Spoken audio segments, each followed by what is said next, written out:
minister of the kina min so mo khan e mani helaya officer local te market tir na toy de nila so me ka thang berami he usi zadai loba joint director departmental officer nam panga tanga ro kala ne ya in ke he joint director thok ta ne ya amaro chukan director ri tuna training na kala mi chung chu ne charge ka han ma ani ya administration nam ma designation pa ma chu na ne ya in Uzorama dan deputy secretary government lamatanga local ne ya kan secretary di engagement dang lo siam lo kal lo te lo na ane ya bagin ko na hin lo koi te lo ba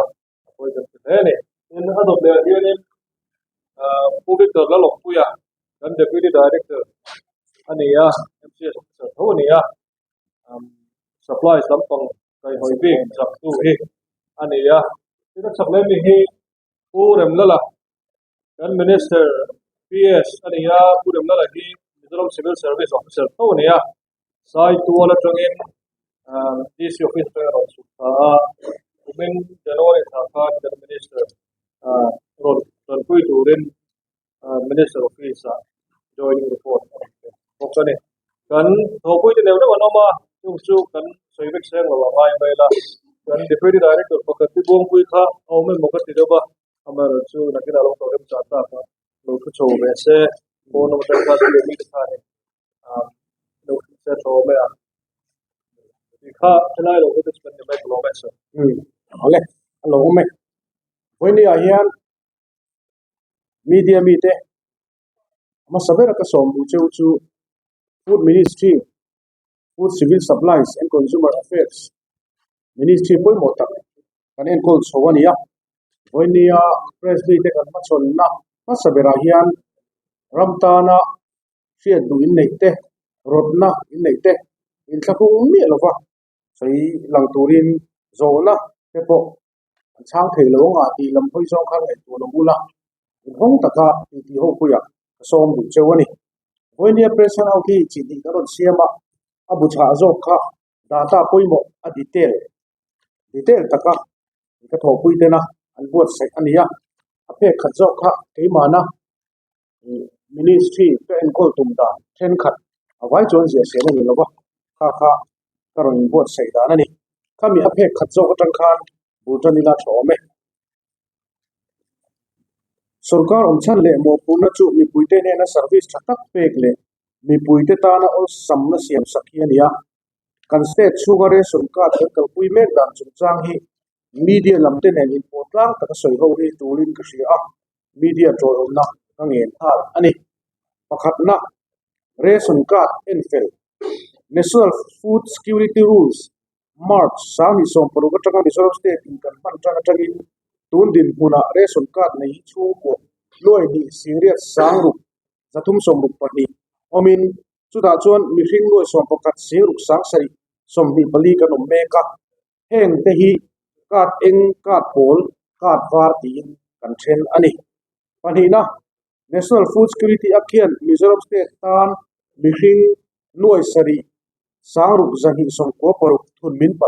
phal saka mi hring nuai li si khat sang ko za ko som thum pali te hi kar var om thei tur kan ni nuai som pakhat siruk sang sari som ni pali si nga khan nuai sari sang ru fel kha national food security act noya ka en le ka pol om thei ni ya nuai li le si khat sang ko vel kha kar vara om tur kan ni hei hi sang ni som ni pakhat le sang ni som pakhat le som pani national consumption survey family consumption survey ina Mizoram database in pek ani pathumna January sang som ni palia bu file na se so kan ban sa chu cross som pangale noi som ru pakwa ve ania heta subsidy kan se so za chu grocery le point som li pasari ve ani transportation cost a yan 13 crore rupiah kan sengral buka ichuanin bulet lo tura bu fai mana kan sen so za chu khor som pathum le point som li pasari vel ani khor som pathum le point som li pasari vel hi 13 subsidy kan pek te transportation cost kan sem la state sarkar paisa lo le to lo tu ani ka then som dan chu kha ti khan figure kha kan sia ka eng ka pol ka var ka eng bi ka hian resom card nei sing hi sanga zariat som pakhat kan oma chuta mi thing ongza chu siruk sangli za somre pasari kan ni ka pol bi ka hian in noi khat singli sariat pasari som pakhat kan oma chuta mi thing kan ko barza chu noi ruk sing thum sa thum zariat som pathum ani tichuan ka wara khanin family angin noi khat sing khat sa khat somriat zariat somli ni in mi thing ang chuan noi li siruk sa kwa som hi pali kan omani malak tumda ZPM sarkarina malak kan tumda ani reson card var nei mek zinga din mun har sa an la om chuan NFSA huanga son lu hei apoi mo khop maya reson card vara hian din mun har sa tak tak enge mo awanga card vara om card pola mo card enga mo om chak ngoi ngoi card vara hen an la om ti kan sia chung ho tan chuan February thachung hian card enga mo card pola amo anom thang nge thene turin sarkar chuan thu chu asiam dona voini hi kan bultan na ani National Food Security Act card nei zinga NFSA na huam lo tur family chung ko anom chuan card var lama son chok card pola le card enga khan din hun tha din munar salo enge mo wanga card pol le card enga om an la om ani chuan chung ho po chu card vara son chok hi kan tu mani February chung hian DCSO tenena in report area in roman na ankal phota card var nei tenena subsidy pek thini en lona subsidy asum sen thakata 3 crore be talati tla ni ZPM sarkar chuan chul kan tia state NFS rules soida pe chanin hetian hian malak se elaya abu chazo kayan nakin aka thopui na kon anlaron soifi anga a criteria khachu card in AY poorest of the poor card enga om tu ho hi chu poorest of the poor an nia thum kwa bimal din bun ngai to taka khosa a thona bu fai don long chuan ei tu ta chammai thei din huna ding sum thok chok tu na theina nei sang lo rol ban lo te in lo chopanu ve chok chok chan sang sang awanga din bun ngai tom taka ding te a huama card engin kha National Food Security rules kan nei chunga po khatiang lam hoya zia kha ania fet all sam theina dikhan kan la toyani card pol PHH priority household inania khang ho kha poor family kan ti kha ditani AY family te ai tle mangai tu om lo de sarkar puila tel lo bu fai ai khop le zo lo chu ko ko sakdan le sumla ulda na changa te a chom dol mamo van tlan ang po pui bom ngai ho an omang ti kha ka pol ho huanga tel tu an nia ti chuan voinia in ma a hetiang kan ron soi chan poimo per a main motif chu din mun har sa ten NFSA hnuai an chan vo an chan nge thena tura dana malaki ani ration card kan siam dan vela hian justice injustice te lo omem exploitation te omem discrimination te omem thunei na man dik lo te omem ti hi voinia kan ron in lan chan poimo per kan main motif chu ani ka soi tong khan kan wara te po de punar sa lo mani chuan chu ho tan chuan hun rem chang on sak kan tuma DCSO a an thelu tanga an thelu dan tu format timaya ol sam taka anin report thei dan tu te po kan rom hana chuan media lama kan thian zom tak tak te kan soi lon le du pakhat oma National Food Security hian atuma chu rin tram na ei tur nei lo na hi tu man kan to tur nei lo ti hi ani chu wang tak chuanin sang ni som ni pathum January tha chang kha India Sarkar chuan AOI tan thakata bu fai ke som panga afi in apeya PHH kan ti kar pol ho family tangkha member pakhat zela bu fai ke singa athonin apeboka ti chuan Mizoram Sarkarin mi pakhat ta na ke singa athona kan pe ki kan bu fai ei dan te ai chen lo kan na tho adan te chen lo wa mi pakhat zel tan ke si tumi ipe belang u ti in se Sarkar se sovit mi pakhat zel ta na ke si tumkha Sarkar in lei bela chu chu kan Sarkarin FCI ate Minister of Food Security lamate dil belin tight over antia bufai quintal khat zariat som thum ten min lei tira chu ho chu quintal si ka sangli bo ve ani ti chuanin he ka var kan ti takahi National Food Security akina huam lo mi nuai sari le sangru kan ti ina huam ve lo nuai li le ti vel kan soi to kha khang ho nuai li le singru khu tan khan se sarkar hian hatin bufai hi quintal sin li te ai tam deuh te hi quintala sangthum zali velin aleitani quintala sangthum zali vela kan leikha keji somthum palin kan leitina lia chu chu kat var dong tur kan ti te hena keji som pakua in kan subsidize ta sia thatin hi mi pakhat keji khat kan pe kian ste sarkar hian cheng som pakua hi subsidy kan pe ni kada khanin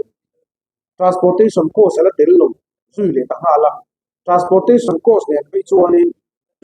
cheng som pakua mai ni lovin cheng som hi pakhat hi borvel hi subsidy in kan pe ani tikhan ka tho puite so manga ka soi ba ka engemo an soi lan du hemi abu cha zo pe te po hian a criteria so food security rules ina a soi dan te po ron sei zo an du in karinga an so mange alai ye tak mai department ina ho tu le poi tu kan mai po he department po kan pura ka tho pui lo kan tia tiang chun na hian ma pe pui to ya ma kan ho he kan lo pe mai kan sum sen te in kan bu fai sem dan pung te en tin ne ba kan so nang hi aron pe e ben mai ni sum lama pachia state te kan lo ni ne kan department a hian en tin nge sum kan ren chemanga tin en tin nge nia bat var nei me ko wa po khanin ni hat satak kan om sia en tin nge ni kha ko kha kan seng lu thiang ti kha athil vei phasak ania a public pro public me ma chung chu voina hian ma han na kha cha maya kan lo me mani ti kha kan soi ma sadwa kan minister zom takina soi khanin duna hianin NFSA kan ti National Food Security Act nuaya bufai central government tanga kan don thin a thona kan don thin dong tu tele e mani wan tlang ina ka war hovina bufai kan don thin chungchang te kha aron soya ka war nei me ka hianin mi then khat har sa tak tak si ka deng le ka bol ang puka rethei bakber equally deserving a kha an theidon ni a khiat ani ba hianin heng te hi ka wara mo a ka kola mo ka denga mo han seng lu da hi se ti in a han soi khania chumi chu district civil dan district civil supplies officer ten an mani district bom chu ba te khiat ni na an penga tiang chuanin ta tiang in report te chu an chuanin anon report tanga a selection committee hi au pe a handout kan buang khan ka ho khanin an mani economic status te an han enanga an ni hi ka teng om tu ka polom tu he an ni a tin tiang chuanin ruam man na recommendation an siamanga tiang ho ti chu ka pola quota kan na ya khanin seng lu turen tu na hianin ruam man me ka ya chin an soyang khanin sang hi som pakhat census basin hemi NFSA bufai kan don dan quota beneficiary hi su ania census si om le ta lo bangin kan population growth hi tam tak chuan a pung le to do na amai ro chu kan quota kha ala ngaya chu de chung chung chuanin le ma zong all kan na ne ya kan quota kan kan population thang zelina e adang ti bel tura po hian tura kan nei sa hi ti kha ma sak kha sarkar chuanin e angai poimo ani ya ti chu chuanin ma kan han la ani kan joint director pu dialogue hian ne amo soi chun zom du te nei chuanin soi se ti da po tu da sirin do ro mo te kan chang ti tu ngai la cho me tem te kan sei de sokanga NFSA beneficiaries and Sultana Khan this year so the chairman dia local council le VC the bank ina Khan vice chairman dia chuan at BC member local council member the member dia outstanding person a class secretary alam te khania tiang ani lai chuan bank ina idan ai nang lo de ka hena this year so in a ben kui bek thelawa mi bank din man ka mi kui din man an pa ka bek laba tu tila ya chuan ni om lo par ni hausa de lo thun par emo mi ra thelo mai pala mo fa ki long te nia chu chu tam ta mela hei ai zola e ko da kan mana po chu te na ran po chu nam zau zawa he mi mai pali lo chu la ba lo kan ka te chen na man thun ze la amara chu apai lam pang du zo amara chu ka chu kan dong lo de na ka mi te ya hausa de ka ipai mu ti la pang na thun kan dong ri la ba kalam theng ko khan dong thei la a tha pok mai ka kun dal tur lam ring ma ta chu mi ra thei the pe lo mai pa mi ra thei ken tong moi lo na sa par sa de mai pun security of the guy to my for an lo zam zam he ni ti kan sia adlam zon chu ko ma te ko khan minon ben war sa turin kan cha du chuwa chuan concrete building ro pui tak tak nei te e oi mo ka bol lo nei te mo anam zau thei chuan tham te ko kan ben ba je turin kan cha du ko pe oi kan sei te du sa ni e ole so na in so ma in point ni kat kan soi bel le lo ma he mi reson ka en fel hi kan state tan hian mel lu poi mo em mai ani ya Mizoram healthcare Mizoram state healthcare sarkari na arul siam tura hian tuna kan reson ka di kan base to a premium pay dan tura po kha he mi reson ka ta kan siam dan zum zu ya kan kal do na wang hian il poi mo tak ania in golden card nei mamo ngoi ngoi kan vara lo om si te khan golden card te kha an nei thei lo pa ni chuwang chuan he subject poi mo em mai a vei om tak mai kha ania tin a eng ang po chu khun kal to than dan lo ni se kan ti le zel na tura hi chuan politics maga in du sakna party politics khelna nen hian ration card AOI kan ti te PHH kan ti te hi kal kop to mi lo se ti hi ka soi du ni khoi ve ha le khuwa ma party worker an ne mo retailer an ne mo thu nei tu tu te mai politics khelnan ration card ta kan chan vo hi karmang to tu ani lo tin nakin loka food security rules in asoi angin card enga omte card polo omte card var omte hi fair price of dor ko tate athe angin kan la tar sok do chu food security rules sian nin phal saka angai poi mo em ani adot le achuan food security rules sian ei tur ta cham loba din munar sa te an omna tura a thona min pe ki kan chan kim ve ki adwa lo chang lo ma ni ko ta la tu lo nei lo an omani pal chuan chu mi te chu dan hian aveng him na se em ani po hi